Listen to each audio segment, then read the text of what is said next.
نے اکثر دیواروں پر یا کسی اور جگہ پر لکھے ہوئے دیکھا ہوگا محبوب آپ کے قدموں میں۔ تو آج ہم آپ کو سنائیں گے ایک داستان ایک ایسی عورت کی کہ جس نے کہیں پر یہ لکھا ہوا پڑھ لیا محبوب آپ کے قدموں میں، اور وہ پہنچ گئی اپنے گاؤں کے جو عالم دین تھے ان کے پاس۔ اچھا وہ یہ سمجھی کہ یہ وہی تعویذ گنڈوں والا کوئی عالم دین ہوگا، اور جا کے کہنے لگی کہ بابا جی کوئی ایسا تعویذ مجھے بتا دیں کہ بس میرا شوہر مجھ سے ایسی محبت کرے کہ جیسی آج تک پوری دنیا میں کسی شوہر نے اپنی بیوی سے نہیں کی ہوگی۔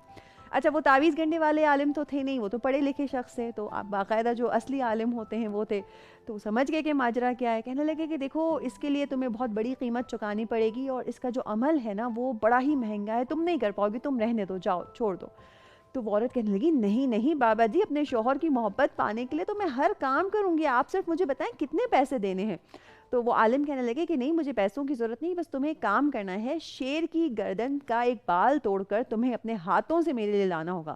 وہ عورت پریشان ہو گئی، کہنے لگی بابا جی یہ تو بڑا ہی مشکل کام ہے۔ کہنے لگے کہ نہیں بس اب یہی ایک طریقہ ہے اگر تمہیں اپنے شوہر کی محبت پانی ہے تو۔ وہ عورت چلی گئی، سوچتے سوچتے گئی، دوستوں سے مشورہ کیا، دوستوں نے کہا کہ ٹھیک ہے شیر ایک خونخوار جانور ہے، لیکن وہ خونخوار تو صرف اس وقت ہوتا ہے جب وہ بھوکا ہوتا ہے، تم اس سے پیار اور محبت سے پیش آؤ گی، اسے رام کر لو گی، جاؤ اور اس کام کو انجام دو۔ بہرحال اس عورت نے ہمت پکڑی اور جنگل کی طرف گئی، اور آہستہ آہستہ کچھ اس نے ٹرکس اپنائی، اور کچھ الفت اور محبت کے ساتھ آہستہ آہستہ اس نے شیر کو رام کر لیا، اور آخر ایک دن وہ آ ہی گیا کہ جب شیر کو اس کی محبت کے اوپر بھروسہ ہو گیا، شیر نے اسے اپنے نزدیک آنے دیا، اور اس عورت نے بڑے ہی پیار سے شیر کے اوپر ہاتھ پھیرا اور شیر کی گردن سے ایک بال توڑا اور بھاگتی ہوئی اس عالم کے پاس پہنچی۔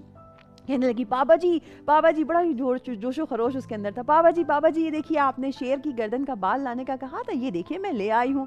عالم نے پوچھا کہ اچھا یہ تو بتاؤ کہ تم نے کیسے اس کارنامے کو سر انجام دیا، کیسے یہ ناممکن چیز ممکن ہو گئی۔ تو اس عورت نے اپنی ساری داستان بتائی کہ کس طرح سے اس نے اتنی محبت والا رویہ رکھا شیر کے ساتھ، اور آہستہ آہستہ اتنے دن لگا کر اس نے شیر کو رام کیا اور شیر کی گردن سے بال توڑ کر لے آئی۔ تو وہ عالم دین کہنے لگے کہ اے عورت میں نہیں سمجھتا کہ تمہارا شوہر جو ہے وہ اس شیر سے زیادہ اجڑ اور گوار اور خطرناک ہوگا۔ جب تم اپنی محبت سے ایک وحشی جانور کو رام کر سکتی ہو تو پھر تم اسی محبت کو ہتھیار بنا کر، اسی محبت کا استعمال کر کر اپنے شوہر کو رام کیوں نہیں کر سکتی، کیوں اپنے شوہر کی محبت کو حاصل نہیں کر سکتی۔